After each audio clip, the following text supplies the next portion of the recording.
दुख की बात का तो अंदाजा शायद कोई नहीं लगा पाएगा कि दुख कितना होता है बेटी को खोने। कोई 1 साल का बच्चा ही खो के देख लो, मैंने 25 साल की बेटी को खोया।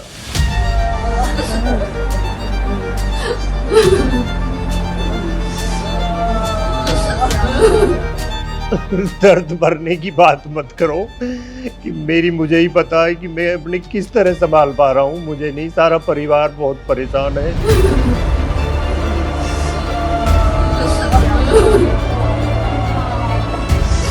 अगर उस तरह अंदाज़ा मुझे होता तो मैं ज़िंदगी में कभी शादी नहीं करता, अपनी बेटी की ज़िंदगी में भी नहीं करता। और मैं क्या, कोई भी बाप नहीं करेगा, कोई बाप नहीं करेगा।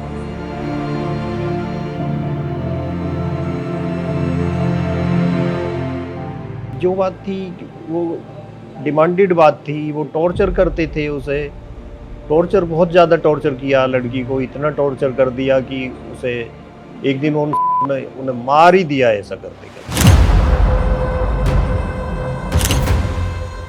हमें खून के बदले खून चाहिए, इंसाफ चाहिए हमें। जैसे हमारी बेटी मारी है, हमें भी इंसाफ चाहिए आज, है? जैसे हमने खून के आंसू रो रहे हैं तो उन्हें भी रोना चाहिए खून के आंसू, उनका बेटा मरना चाहिए।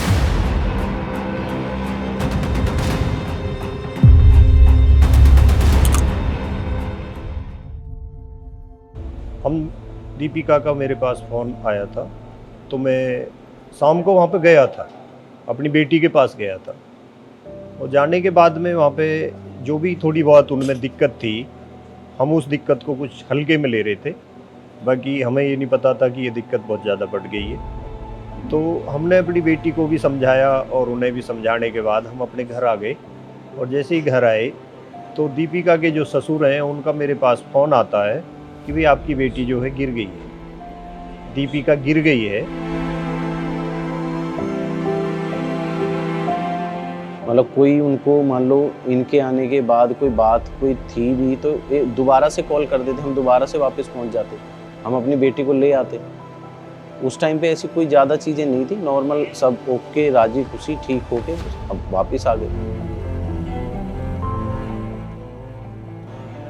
ये घर भी नहीं लौटे थे मेरे बड़े भाई और उसी दौरान ये हादसा हो गया।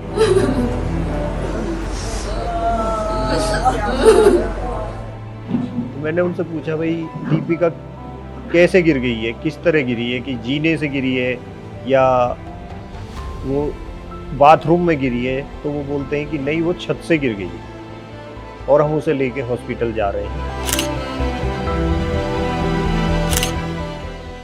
ये लगभग एक बजे के आसपास की बात है और हाँ रात को, और हम सब लोग वहाँ पे जो पहुँच गए थे, मतलब 1 से 2-2:30 बजे के बीच में हम सब लोग वहाँ पहुँच गए थे। मैंने मेरा छोटा भाई था और मेरा बेटा और अपनी घरवाली को लेके हम वहाँ पे जाते हैं हॉस्पिटल में, जहाँ पे देखा कि दीपिका वहाँ पे हमें मृत पाई गई।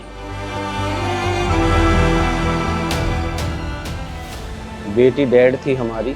फिर हमने 112 नंबर पे जो कॉल होता है वो किया था, तो उसके बाद पुलिस वगैरह आई थी, वो सब लोग वहाँ से मतलब निकल गए थे उस टाइम पे, छोड़ के बेटी की मतलब बॉडी को, वो सब भाग गए थे वहाँ से।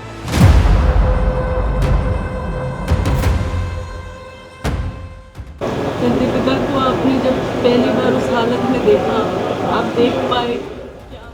मैं कुछ नहीं देख पाया, मुझे पता है कि मैंने किस तरह देखा और मेरा क्या हाल था और मेरा आज भी क्या हाल है। मुझे उस पीछे की देखते ही मेरी रोना मुझे आता है बराबर।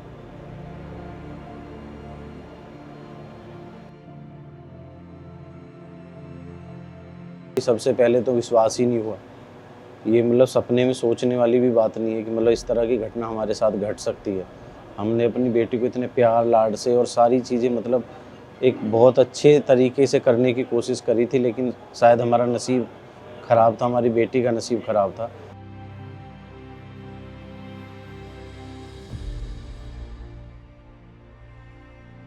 जो बात थी वो डिमांडेड बात थी, वो टॉर्चर करते थे उसे, टॉर्चर बहुत ज़्यादा टॉर्चर किया लड़की को, इतना टॉर्चर कर दिया कि उसे एक दिन उन्हें मार ही दिया ऐसा करते करते।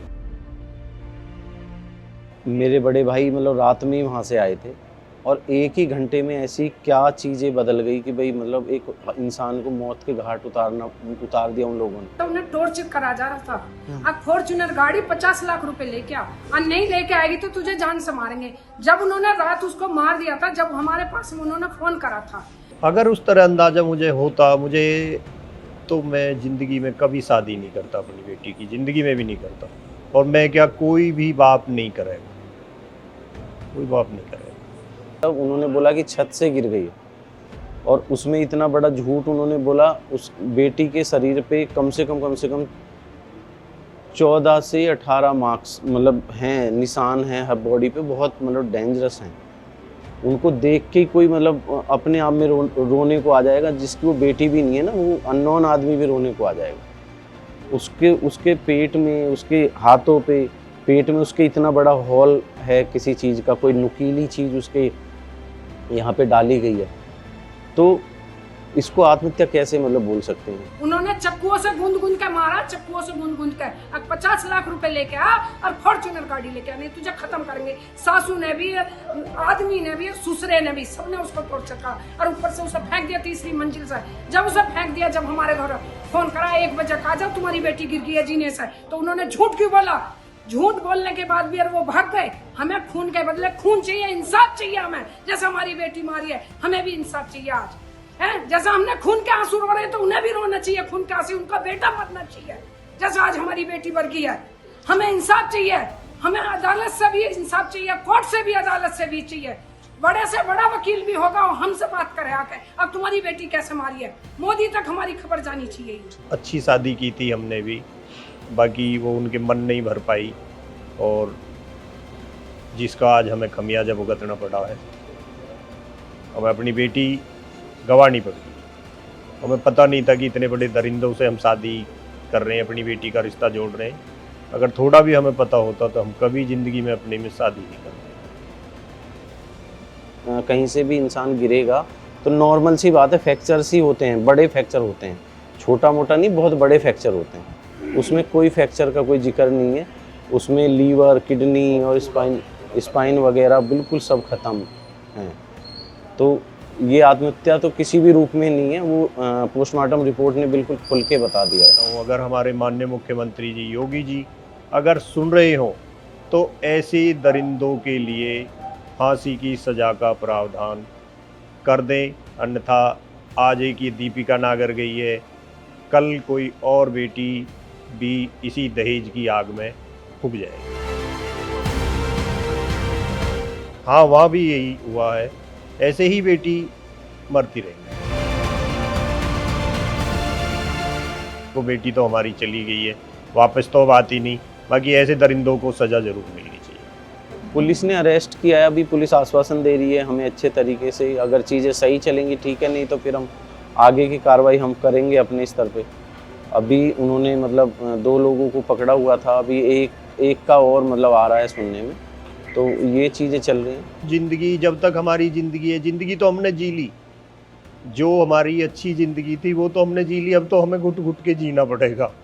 ये याददाश्त कभी ख़त्म नहीं होंगी कि भाई अब जो है, हम सुख वाली ज़िंदगी तो हमारी ख़त्म हो चुकी है। जो खुशी के पल थे वो अब हमारी ज़िंदगी में नहीं आएंगे। अब तो जान गंवाने के बाद ही आएंगे जो भी कुछ आएगा। अब कुछ नहीं हो सकता आगे। जो ये ऐसी नहीं है कि इसे हम भूल पाएंगे या ये कल कोई ख़त्म हो जाएगा, भाई अपने सब लग जाएंगे। बाकी ऐसा नहीं है कि भाई आगे बहुत ज़िंदगी जिएंगे भी, सब काम होंगे, खाएंगे पिएंगे। बाकी वो ज़िंदगी ख़त्म हो चुकी है, जिस ज़िंदगी वो जीना चाहते थे। हमारी बेटी गई है तो उसके इंसाफ के लिए तो अब जहाँ तक जाना पड़ेगा हम जाएंगे। इसके लिए तो हम पीछे नहीं हटेंगे। वो तो पढ़ी लिखी बच्ची थी, ऐसी नहीं थी। और उसने बीएड भी कर रखी थी और टेट भी क्लियर कर लिया था। पढ़ी लिखी लड़की थी, ऐसी नहीं थी। बहुत सुशील बच्चा था। कोई कभी उसकी किसी तरह की हमें आज तक कोई दिक्कत नहीं दी कि हमारा बेटा हमें कहीं डुबो देगा, ऐसी कोई कभी की बात नहीं। ऐसे बच्चे तो बहुत कम होते हैं। नहीं, लड़के की परवरिश, लड़के और लड़की में फ़र्क बस यहाँ ही दिक्कत हो रही है। क्यों लड़की को समाज ने पराए घर जाना जो पड़ता है, उसके लिए ये नहीं पता अगला घर कैसा मिले। यही परेशानी है और कोई दिक्कत नहीं है। बेटी से क्या दिक्कत, बेटी का तो कर्ज कभी दिया ही नहीं जा सकती, बेटी का कर्ज कभी नहीं दिया जाएगा। बेटा तो एक अलग चीज़ है, बेटा का वो है। बेटी तो अगर रोटी भी खा रही है, बोल दिया बेटा पानी लाओ तो लाएगा, लड़का शायद मना कर दे, और कर भी देते हैं। तो बेटी का तो कभी वो नहीं किया जा सकता उतना, बेटी तो बेटी होती है। दर्द भरने की बात मत करो कि मुझे ही पता है कि मैं अपने किस तरह संभाल पा रहा हूँ, मुझे नहीं, सारा परिवार बहुत परेशान है, दुखी है। उसकी माँ का इतना हाल खराब है, सिस्टर है वो बीमार, डॉक्टर के ही जाते जाते थकी है, उससे बात नहीं बन पा रही है। तो दुख की बात का तो अंदाज़ा शायद कोई नहीं लगा पाएगा कि दुख कितना होता है बेटी को खोने। कोई 1 साल का बच्चा ही खो के देख लो, मैंने 25 साल की बेटी को खोया, पढ़ाया लिखाया, एक फूल जैसी बेटी, ऐसी बेटी होना बहुत मुश्किल काम है। बेटियों से डर नहीं है, बेटियों की आगे के लिए डर है, बेटी पैदा होने से डर नहीं है। ये जो लोग डरते हैं भाई बेटी होगी, बेटी के अगले उससे डर है कि अगला दरिंदा कैसा मिलेगा। बेटी से डर नहीं होता, बेटी तो कोई हल्की शादी कर देगा, कोई कम कर देगा, ज़्यादा कर देगा, शादी तो हो ही जाएगी। कोई अपना घर बेच देगा, कोई अपना बदन बेच देगा, कुछ भी करेगा, शादी तो कर देगा। बाकी अगले दरिंदों की पता नहीं लगेगी कि इस भेड़िया रूप में ऐसे ऐसे दरिंदे छुपे हुए हैं। तो शादी इतनी जरूरी है क्या समाज में? बस समाज में पहले से ही चला आ रहा है जी, ये कोई मेरे हाथ में तो है नहीं। तो समाज जैसे पीछे से करता आ रहा, हम भी उनकी उसे निभाते हुए चल रहे हैं। मैडम उस टाइम भी वही होता था, और आज तो ये समझ लो कि सांस बंद नहीं रही है,